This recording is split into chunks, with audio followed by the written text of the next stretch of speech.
No niin, otetaanpa uudestaan ilman koiria. Eli tuolta tullaan sitten pihaan.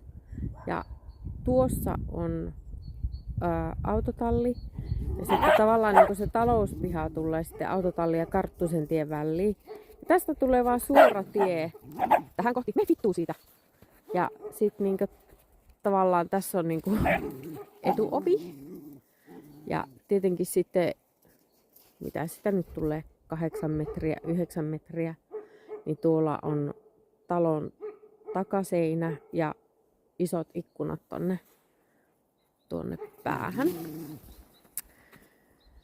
Ja en tiedä näkyykö tässä, me ollaan kävelty sitä kairausjälkeä pitkin, niin tuossa on yksi kairauspiste.